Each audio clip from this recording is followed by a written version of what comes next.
Welcome to my channel. Love ബോംബിങ്ങിനെ കുറിച്ചാണ് ഇന്ന് പറയുന്നത്. പുതുതലമുറയിൽ പ്രചരണം നേടി ലവ് ബോംബിംഗ് എന്ന കപട പ്രകടനം. സ്നേഹബന്ധത്തിലായ രണ്ട് പങ്കാളികൾക്കിടയിൽ അമിതവും കപടവുമായ സ്നേഹപ്രകടനമാണ് ലവ് ബോംബിംഗ് എന്ന് പറയുന്നത്. സ്നേഹത്തിലായവർ മതിമറന്ന് ഇടപഴകുന്നതും തീവ്രമായ വികാരങ്ങൾ പങ്കുവയ്ക്കുന്നതുമെല്ലാം സിനിമയിലും ടെലിവിഷനിലുമൊക്കെ നാം കാണാറുണ്ട്. എന്നാൽ പുറമെ നോക്കുമ്പോൾ തീവ്രമായതും സത്യസന്ധമായതും ആയ ഒരു സ്നേഹപ്രകടനമാണ് ഇതെന്ന് നമുക്ക് തോന്നുമെങ്കിലും ചില അനാരോഗ്യകരമായ പെരുമാറ്റങ്ങൾ ഇതിനുള്ളിൽ ഒളിഞ്ഞിരിക്കാം.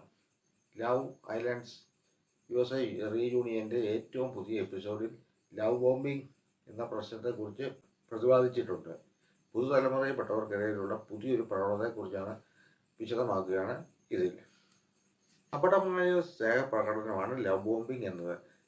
സ്നേഹബന്ധത്തിലായ രണ്ട് പങ്കാളികൾക്കിടയിൽ അമിതമായ സ്നേഹപ്രകടനം പ്രകടിപ്പിക്കുന്നതിനാണ് ലവ് ബോംബിംഗ് എന്ന് പറയുന്നത്. സ്നേഹപ്രകടനം, സ്നേഹബന്ധം തുടങ്ങിയ ആദ്യ നാളുകൾ സമ്മാനങ്ങൾ വാങ്ങിപ്പോയി വാങ്ങി നൽകുക, ബന്ധം തുടങ്ങുമ്പോൾ തന്നെ മുഴുവൻ സമയവും ഒന്നിച്ച് ചിലവഴിക്കാനുള്ള ആഗ്രഹം കാണിക്കുക എന്നിവയെല്ലാം ഇവരിൽ കാണിക്കുന്ന ചില ലക്ഷണങ്ങളാണ്.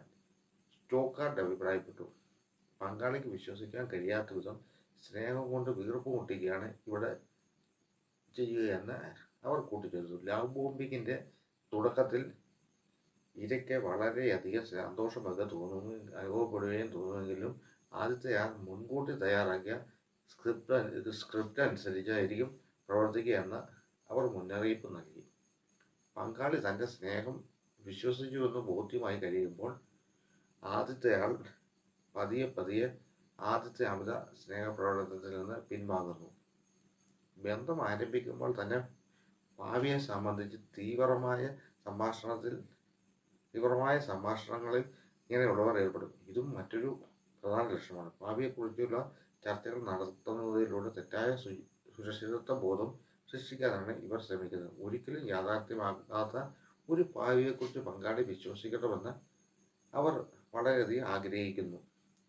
ഇത്തരം സാഹചര്യങ്ങൾ സ്വയം കണ്ടെത്താനും ലക്ഷണങ്ങൾ തിരിച്ചറിഞ്ഞ് അതിരുകൾ നിശ്ചയിക്കാനും പഠിക്കണമെന്ന് സ്റ്റോക്കാർഡ് ഉപദേശിച്ചു.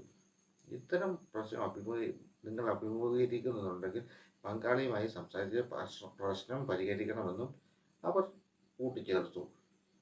കേരളത്തിൽ നേരത്തെ ഒന്നും ഈ ലവ് ബോംബിങ്, ഈ ലവ് ഡ്രാമ അങ്ങനെയുള്ളവർ കുറവായിരുന്നു. എന്നാൽ ഇപ്പോൾ കേരളത്തിലാണ് ഈ ലവ് ബോംബിങ് ഉള്ളവർ ഏറ്റവും കൂടുതലുള്ളതെന്നാണ് പഠനങ്ങളിൽ നിന്ന് മനസ്സിലാക്കാൻ സാധിക്കുന്നത്. അതുകൊണ്ട് നിങ്ങൾ വിവേകപൂർവ്വം ചിന്തിക്കുക, വിവേകപൂർവ്വം ജീവിക്കുക. എല്ലാവർക്കും നല്ലൊരു ദിനം ആശംസിക്കുന്നു. Always stay good and stay happy.